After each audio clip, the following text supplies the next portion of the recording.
Read by Dennis Smith. The Last of Mrs. DeBrugh by H. Sivia. "Letty," Mr. DeBrugh remarked between long puffs on his meerschaum, "you've been a fine maid. You've served Mrs. DeBrugh and me for most of 15 years. Now I haven't much more time in this life, and I want you to know that after Mrs. DeBrugh and I are gone, you will be well taken care of." Letty stopped her dusting of the chairs in Mr. DeBrugh's oak-panelled study. She sighed and turned toward the man who sat on a heavy sofa, puffing on his pipe and gazing across the room into nothingness. "You mustn't talk that way, Mr. DeBrugh," she said. "You know you're a long time from the dark ways yet." She paused, and then went on dusting and talking again. "And me, I've only done what any ordinary human would do to such a kind employer as you, sir. Especially after all you've done for me." He didn't say anything, and she went on with her work. Of course she liked to work for him. She had adored the kindly old man since she had first met him in an agency 15 years before. A person couldn't ask for a better master. But there was the mistress, Mrs. DeBrugh. It was she who gave Letty cause for worry. What with her nagging tongue and her sharp rebukes, it was a wonder Letty had not quit long before. She would have quit too, but there had been the terrible sickness she had undergone, and conquered with the aid of the ablest physicians Mr. DeBrugh could engage. She couldn't quit after that, no matter what misery Mrs. DeBrugh heaped on her. And so she went about her work at all hours, never tiring, always striving to please. She left the study, closing the great door silently behind her, for old Mr. DeBrugh had sunk deeper into the sofa, into the realms of peaceful sleep, and she did not want to disturb him. "Letty," came the shrill cry from Mrs. DeBrugh from down the hall, "get these pictures and take them to the attic at once. And tell Mr. DeBrugh to come here." Letty went for the pictures. "Mr. DeBrugh is asleep," she said, explaining why she was not obeying the last command. "Well, I'll soon fix that. Lazy old man. Sleeps all day, with that smelly pipe between his teeth. If he had an ounce of pep about him, he'd get out and work the flowers. Sleeps too much anyway. Not good for him." She stamped out of the room and down the hall, and Letty heard her open the door of the study and scream at her husband, "Hector DeBrugh, wake up!" There was a silence, during which Letty wondered what was going on. Then she heard the noisy clop-clop of Mrs. DeBrugh's slippers on the hardwood floor of the study, and she knew the woman was going to shake the daylights out of Mr. DeBrugh and frighten him into wakefulness. She could even imagine she heard Mrs. DeBrugh grasp the lapels of her husband's coat and shake him back and forth against the chair. Then she heard the scream. It came quite abruptly from Mrs. DeBrugh in the study, and it frightened Letty out of her wits momentarily. After that there was the thud of a falling body and the clatter of an upset piece of furniture. Letty hurried out of the room into the hall and through the open door of the study. She saw Mrs. DeBrugh slumped on the floor in a faint, and beside her an upset ash-tray. But her eyes did not linger on the woman, nor the tray. Instead they focused on the still form of Mr. DeBrugh in the sofa. He was slumped down, his head twisted to one side and his mouth hanging open from the shaking Mrs. DeBrugh had given him. The meerschaum had slipped from between his teeth, and the cold ashes were scattered on his trousers. Even then, before the sea of tears began to flow from her eyes, Letty knew the old man was dead.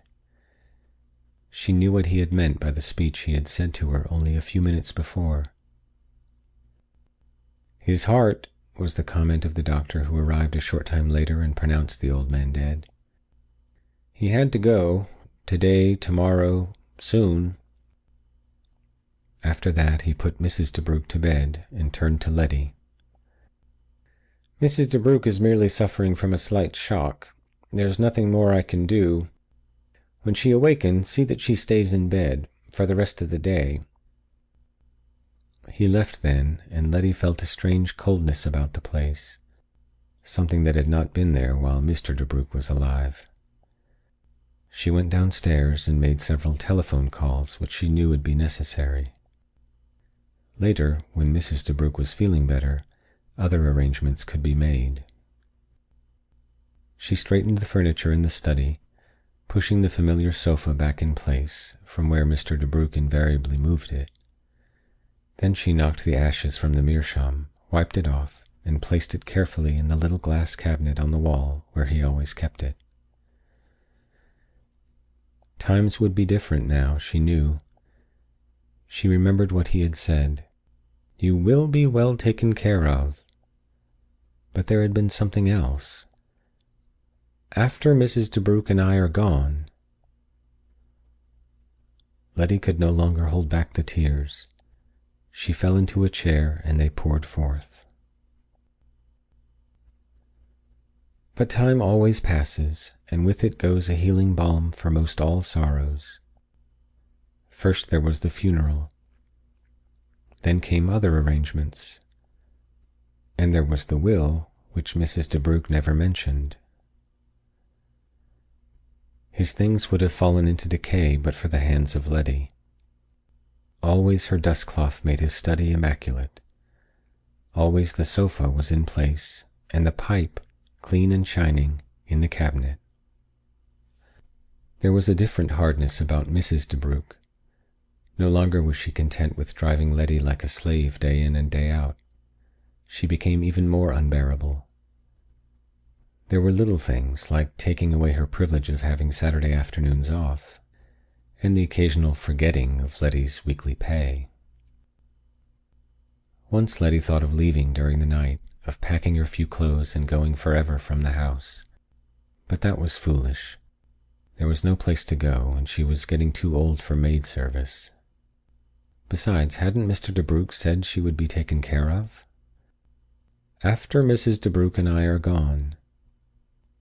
Perhaps she would not live much longer. And then one morning Mrs. DeBrugh called Letty in to talk with her. It was the hour Letty had been awaiting and dreading. There was a harsh, gloating tone in Mrs. DeBrugh's voice as she spoke. She was the master now. There was no Hector to think of. "Letty," she said, "for some time now I've been considering closing the house. I'm lonely here. I intend to go to the city and live with my sister. So you see, I shan't be needing you any longer. I'll be leaving within the next 2 days. I'm sorry." Letty was speechless. She had expected something terrible, but not this. This wasn't so. Mrs. DeBrugh was lying. It was the will she was afraid of. Letty remembered Mr. DeBrugh's promise. She did not complain, however. Her only words were, "I'll leave tomorrow." That night she packed her things. She had no definite plans, but she hoped something would turn up. Sleep would not come easy, so Letty lay in bed and thought of old Mr. DeBrugh. She imagined he was before her in the room, reclining on the sofa, puffing long on the meerschaum. She even saw in fancy the curling wisps of grey smoke drifting upward, upward. It was sleep. Then, with a start, she was suddenly wide awake. She had surely heard a scream, but no. And then, as soft and as silent as the night wind, came the whisper, "Letty." It drifted slowly off into silence, and a cool breeze crossed her brow. She suddenly felt wet with perspiration. She listened closely, but the whisper was not repeated. Then, noiselessly, she got out of bed, stepped into slippers, and drew a robe about her. Just as silently she left her room and walked down the hall to Mrs. DeBrugh's bedroom. She rapped softly on the door, fearing the wrath of the woman within at being awakened in the middle of the night. There was no answer, no sound from inside the room. Letty hesitated, wondering what to do.